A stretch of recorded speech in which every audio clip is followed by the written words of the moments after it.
की जानकारी हम आपको दे दें। अमित शाह के दौरे का, गृह मंत्री के दौरे का दूसरा दिन है। 3 दिवसीय दौरे पर हैं गृह मंत्री अमित शाह। दूसरा दिन है, श्रीनगर से जम्मू जाएंगे, जम्मू में रैली करने वाले हैं।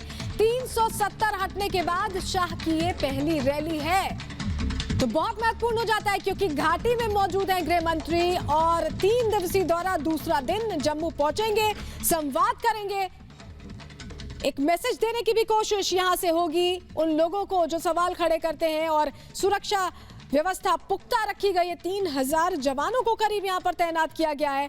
दूसरा दिन है दौरे का और 3 तस्वीरें हम आपको दिखा रहे हैं। 3 अलग अलग तस्वीरों के जरिए किस तरह से ये दौरा खास अपने आप में हो जाता है। गृह मंत्री जब घाटी में पहुंचते हैं, कश्मीर में पहुंचे, दौरे का दूसरा दिन है, सुरक्षा हालातों पर मंथन उन्होंने किया। आज संवाद भी करेंगे, एक रिपोर्ट आपको दिखाते हैं। गृह मंत्री अमित शाह के जम्मू कश्मीर दौरे का आज दूसरा दिन है।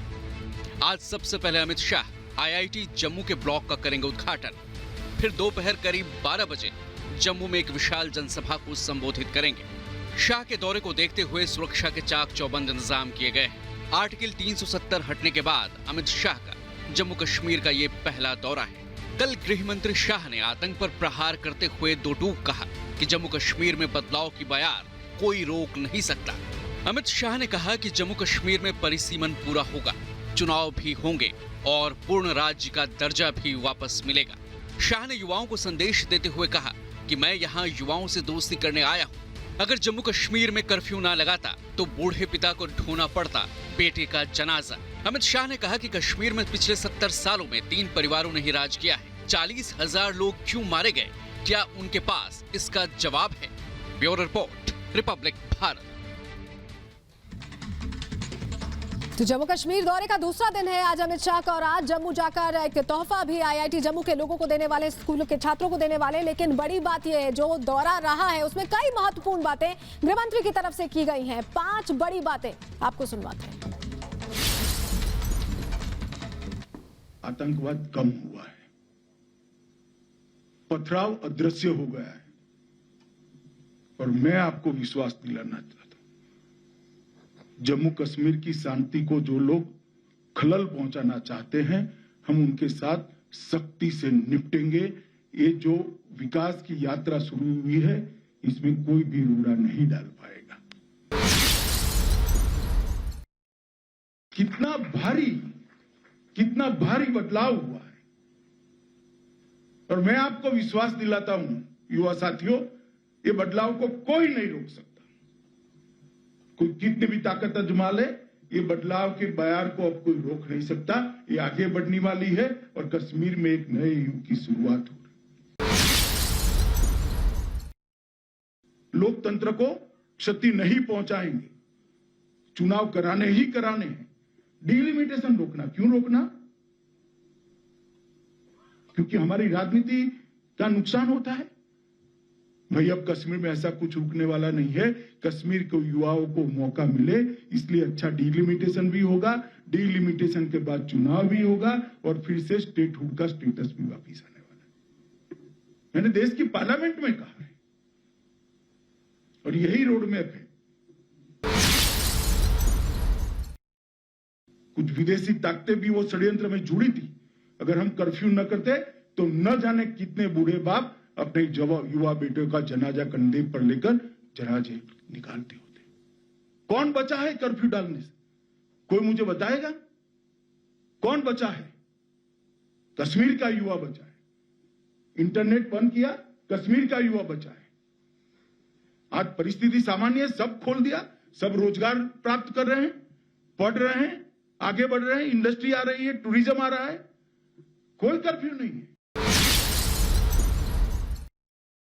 लगभग पर्यटन के लिए भी पर्यटकों की संख्या में ढेर सारी बढ़ोतरी। 2020 में भी ज्यादा आए थे आगे से, मगर 2020 में ज्यादा आकर कितने आए थे मैं आंकड़ा बताना चाहता हूं, 36,700 पर्यटक। और 2021 के मार्च में वो पर्यटक 3 गुना बढ़कर 1,13,000 पर्यटक आए हैं। जो युवा ने टैक्सी लिए ना और जो होम स्टे की योजना में लगे, उनको मालूम पड़े कि 3 गुना काम हमने किया है। भूल गया था वो कोई बोल। तो धारा 370 हटने के बाद गृह मंत्री जब पहुंचे हैं तो सौगातें भी दे रहे हैं और संवाद भी कर रहे हैं। हमारे साथ हमारी सहयोगी अंजू निर्वाण सीधे वहां से जुड़ने वाली है घाटी से, उनसे और ज्यादा अपडेट लेते हैं। अंजू लगातार कवरेज कर रही है इस दौरे की। अंजू, आज का दिन कितना महत्वपूर्ण है, क्योंकि घाटी में गृह मंत्री पहुंचते हैं, सौगातें तो देते ही हैं, बातचीत जो कर रहे हैं, जो उन्होंने मन से कहा है कि पूर्ण राज्य का भी दर्जा देंगे, परिसीमन के बाद चुनाव भी होगा, तो एक क्लियर मैसेज यहां से देने की कोशिश है।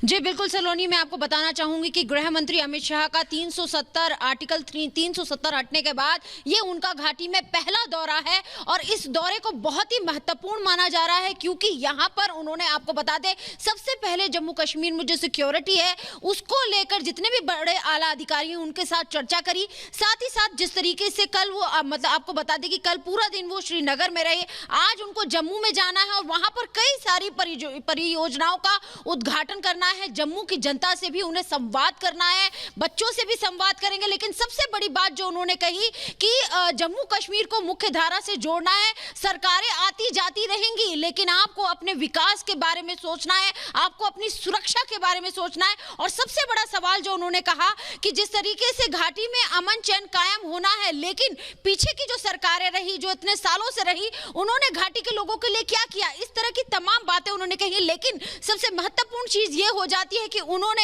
यहां पर जिस तरीके से गैर कश्मीरियों की किलिंग हो रही है उसको लेकर एक बहुत बड़ी, आपको बता दें, 4 से लेकर 5 घंटे तक उन्होंने उस पर चर्चा करी, जिसमें आपको बता दें आईबी के अधिकारी थे, सीआरपीएफ के, बीएसएफ के और आर्मी के जो सीनियर अधिकारी थे, वो तमाम लोग थे। और सबसे बड़ी बात उन्होंने उसमें ये कही कि यहां पर लोगों को सुरक्षा देने की बहुत जरूरी है और यहां पर जिस तरीके से लगातार, आपको बता दें, जिस तरह से टेररिज्म है उस पर लगाम लगाने की बहुत जरूरत है। और एक बात उन्होंने और बहुत बड़ी बोली कि जिस तरीके से लोग पहले कहते रहे कि पत्थरबाजी होती है, लेकिन उन्होंने ये भी कहा कि अब पत्थरबाजी अदृश्य होती जा रही है कश्मीर वैली में। तो ये तमाम बड़ी चीजें उन्होंने कही। जी सलोनी। बिल्कुल साफ तौर पर अंजू, बड़ी बात यही है कि आतंक के आकाओं को एक सीधा मैसेज उन्होंने दिया है। गृह मंत्री जब 370 धारा हटने के बाद पहुंचते हैं तो ये समझने के लिए काफी है कि किस तरह से भारत सरकार प्रयासरत है विकास से जुड़ने के लिए। बहुत शुक्रिया अंजू जुड़ने के लिए और जानकारियां देने के लिए। तो बड़ी बात यह है कि आतंक के आकाओं को एक सीधा मैसेज गृह मंत्री ने घाट